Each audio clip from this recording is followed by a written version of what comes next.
what would you do? Okay. So if I take this top times the negative 2, we get a negative 6x minus 8y equals negative 2. And positive 6x plus 8y equals positive 2. When you add those together, everything cancels. So we have 0 equals 0. That tells us there are infinite solutions. Then you have to watch the directions. Sometimes it will say to write it in terms of x, and sometimes it'll ask for it in terms of y. If it asks for it in terms of x, then you keep the x and you have to solve for y. So you pick one of your equations. If I did the top one and I solved for the y, I would subtract over my 3x and divide by 4. So my y is 1 minus 3x over 4. If I ask for it in terms of y, you keep the y variable and you solve for x. So if I took the first one and solved for x, you would subtract over your 4y, divide by 3, so it's 1 minus 4y over 3. So you just have to look at the problem to see which one it wanted. Does that make sense? Basically on those, there are infinite solutions. It's every point on the line, and you just have to describe the points on the line. Tell how those order pairs are found. Anything else?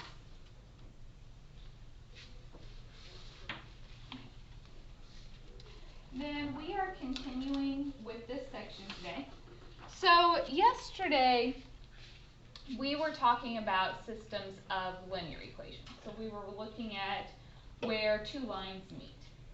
Today we are doing nonlinear systems. So it may be I give you a parabola and a line and ask where they meet. Or I might give you two parabolas or a circle and a parabola. We are just finding the solutions using the same strategies, but our equations are going to look a little bit different. And we might get more than one solution. For instance, if I asked where a parabola and a line met, it would depend on the graph. You know, you could have a parabola and a line that never cross, so that would be a no solution. You could have a parabola and a line that meet one time, and you get one solution. Or, if I were looking at a parabola and a line, they could meet twice. So we aren't just automatically going to get one solution every time. It depends on the types of equations that we have. We're still going to stick with the ideas of substitution and elimination here. So for our first example, I want x squared plus y equals 7 and x plus y equals 1.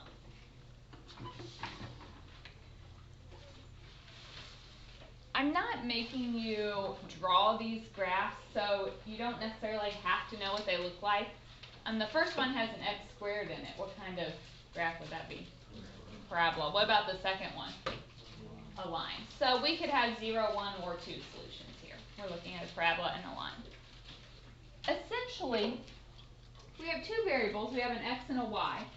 But you'll notice I have an x squared and a regular x.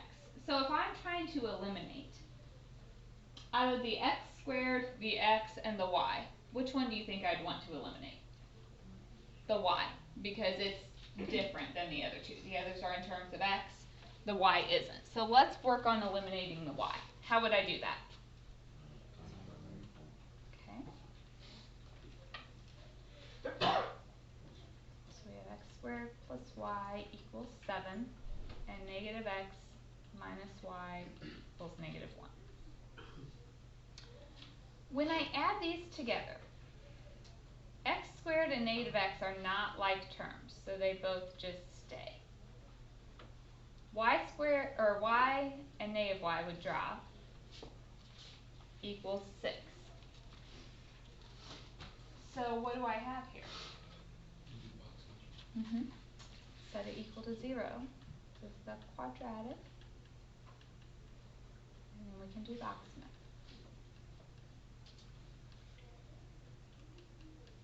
Multiply to a negative 6 and add to a 0.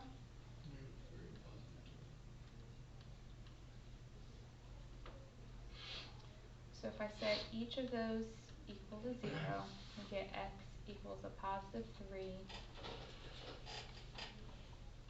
and x equals negative 2. So we are going to have 2 points, 3 something and negative 2 something. We need to find the y value for each of those.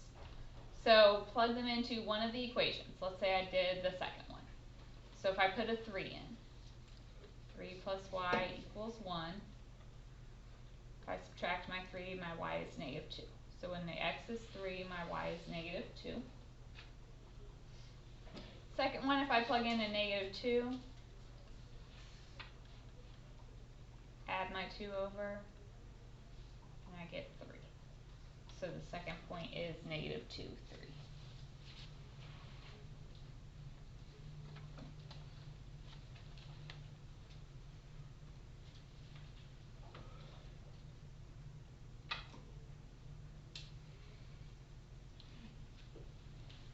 Any questions on that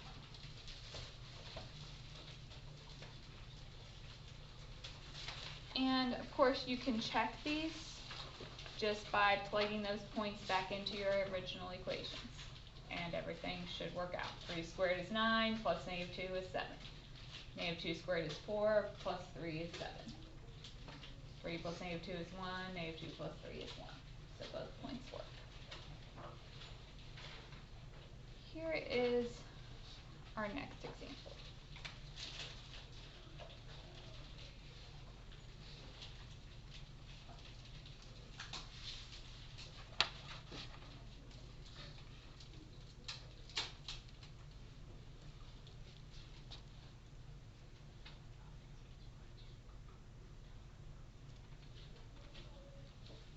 So this time I have x squareds and I have y squareds. What do you want to do? The y squared would already cancel. So if I just add those together, 1x squared and 2x squared is 3x squared. Y squared and negative y squared cancel. 4 plus 8 is 12. Divide our 3. How do we get rid of a square? Square root. If you add a square root, you need you get x equals plus and minus 2. Okay, we have to plug both of those in and see what we get out. So if I put in a positive 2 to either equation, so if I put it in the first one, we get 2 squared plus y squared equals 4. 2 squared is 4. So we get y squared equals 0. So y equals 0. So we have the point 2, 0.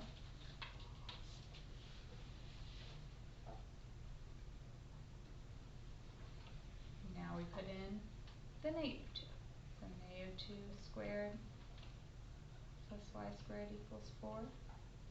Negative 2 squared is positive 4. Subtract our 4, and we get 0 again. So the second point is negative 2, 0.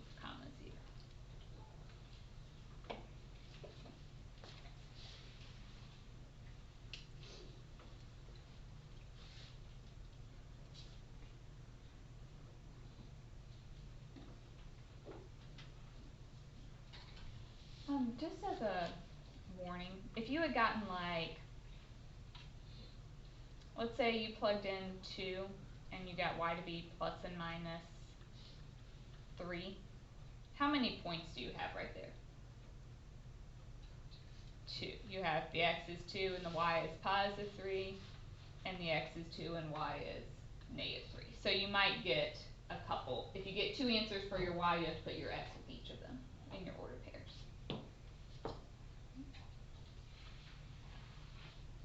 Is that one okay?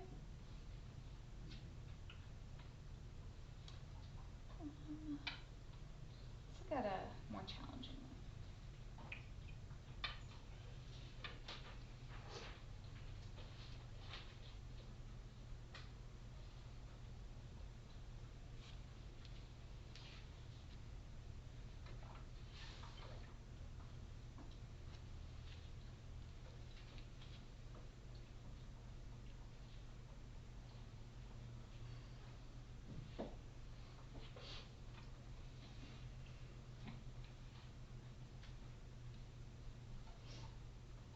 Okay, this is about as ugly of a problem as I can give you with this stuff.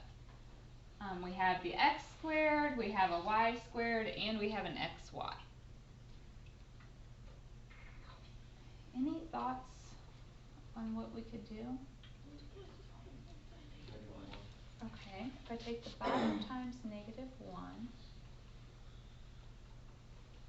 and we have x squared axy plus y squared equals 22, and the bottom is negative x squared plus xy minus y squared equals negative 6. When you add those, what happens? So we have 4xy equals 16. Okay, what can we do here? Alright, we divide the 4 on each side.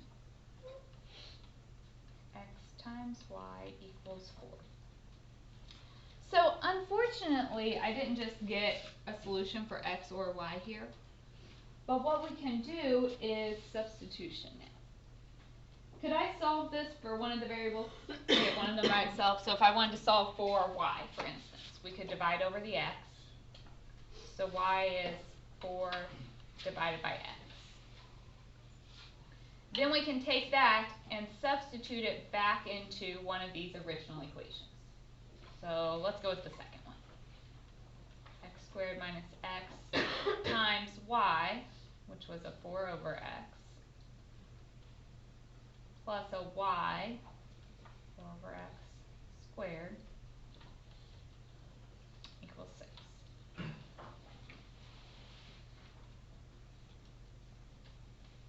X times 4 over x, those x's would drop. If I square this, we get 16 over x squared.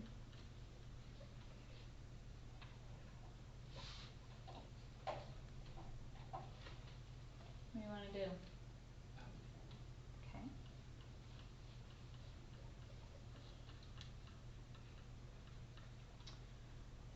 If I wanted to get rid of the fraction, I could take everything times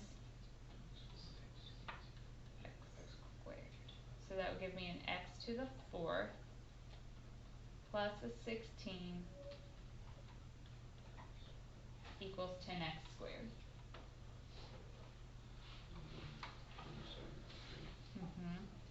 This is kind of like a quadratic.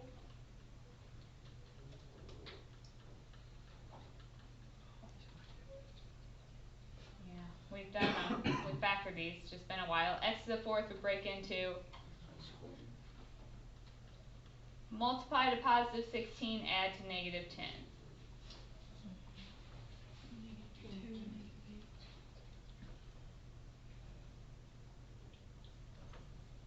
Okay. So each of those equal to 0, so x squared equals 8, or x squared equals 2. Then what do you do? Square root. Plus and minus. Okay. Square root of 8, you could break that into a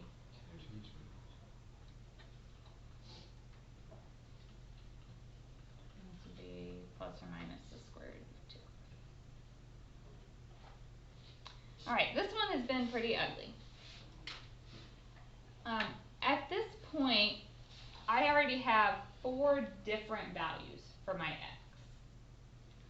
So I need to get my y's, and I know right now I have at least 4 points.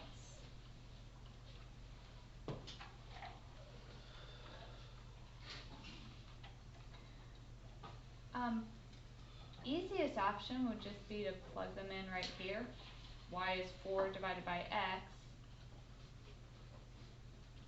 So if I plug in the first point, 2 radical 2. 4 divided by 2 is 2. Can you leave a square root on the bottom?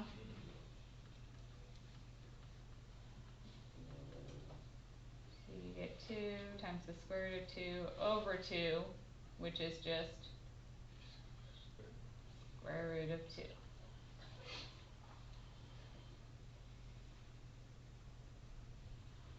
We had to bring back a lot of our radical stuff there. What would happen if I plugged in a negative? What would change? If this was a negative radical 2,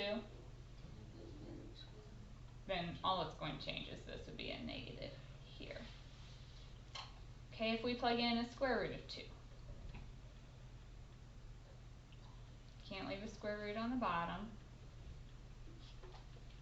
So you get 4 radical 2 over 2, which is 2 radical 2.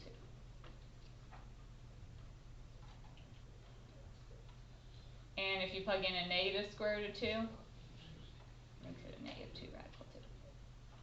Look at these 4 points. Aren't they all very similar? Notice the x and y's just flip in the word pairs. They're all extremely similar to one another.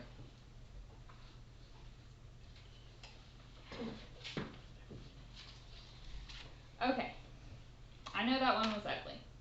What questions do you have? Maybe a little bit uglier than I would make you do on your own right now. Where did you get the y equals 4? When you plugged it in, where did you get that? We started by doing elimination, and what we did is we multiplied by -1 and eliminated the x squared and the y squared. Yeah. Okay. I just did not know where you got that from. There's a slightly similar one on your homework, but it is much easier because I start out like your equations. I'm just making something up, so this isn't going to work. But it's like x times y equals 12, and 3x plus 2y equals 6, something like this. So it's not nearly as ugly. There's no squares. Would this be one that you would do with substitution or elimination? Probably substitution. So you would take one of your equations and solve for one of your variables. So if you wanted to in the first one, y would be 12 divided by x.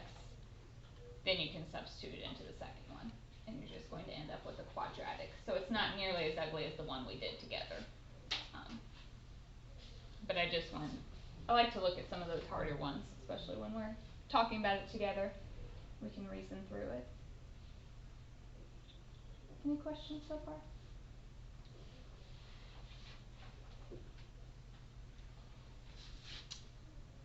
Let's look at this one.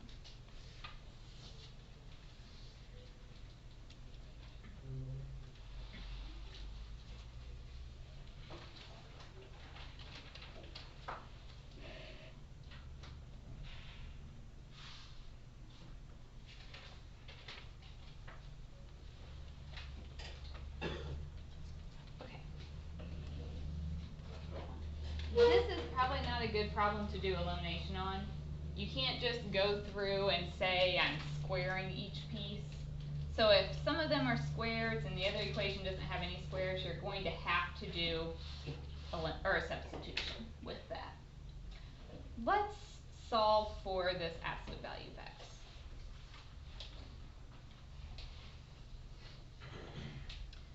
What does an absolute value do?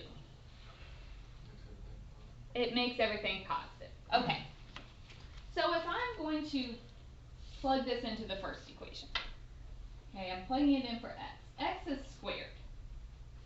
If you take a positive number and square it, you get a positive number. If you take a negative number and square it, you get a positive number. So if I'm going to plug this in and square it, does the absolute value make any difference at all? No.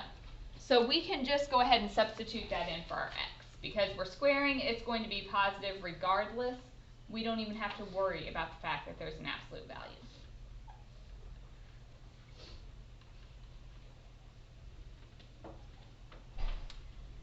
Okay, how do you square something like that?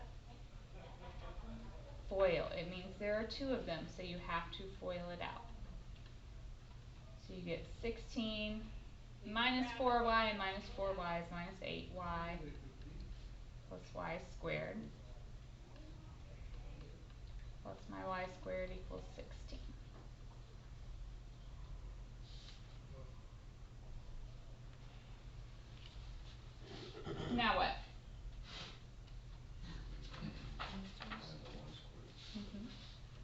that's 2y squared minus 8y plus 16 equals 16.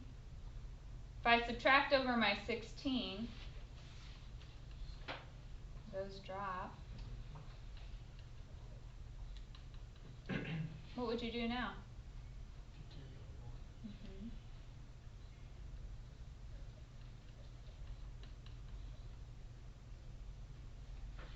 So then you set each thing to 0.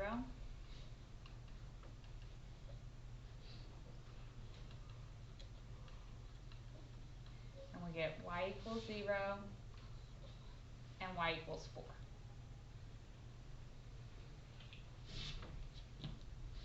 Okay. We need to find our x's. So we have to plug a 0 in. If you are uncomfortable with that absolute value, you can plug it into the squared. It doesn't matter a bit. If I plugged it into this one, I get the absolute value of x equals 4. We solved absolute value equations first semester.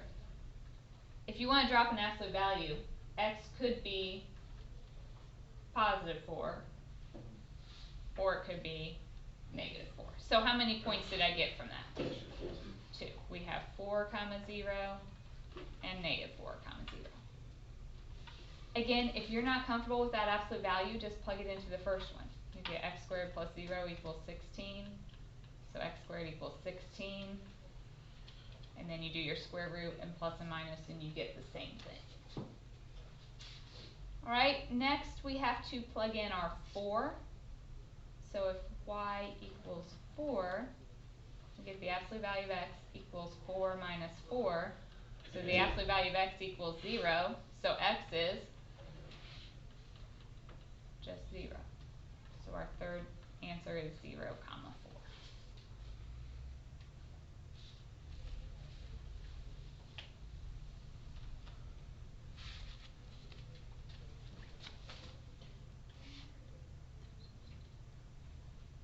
Any questions, sir?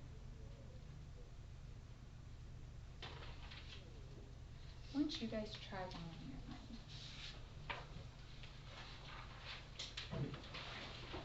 So, if we multiply first one by negative 4, we get negative 4x squared minus 4y squared equals negative 20. And this one is 4x squared plus 3y squared equals 11. So when you add, you have negative y squared equals negative 9. Divide by negative 1. Square root plus and minus, so y equals positive and negative. So if y equals 3, if we plug that into the first one, then you have x squared plus 3 squared equals 5. Subtract over your 9. Square root plus and minus. What's the square root of negative 4? 2i. So when my y is 3, I have two different x's. So we have the point 2i, 3, and the point negative 2i, 3. Then plug in your negative 3.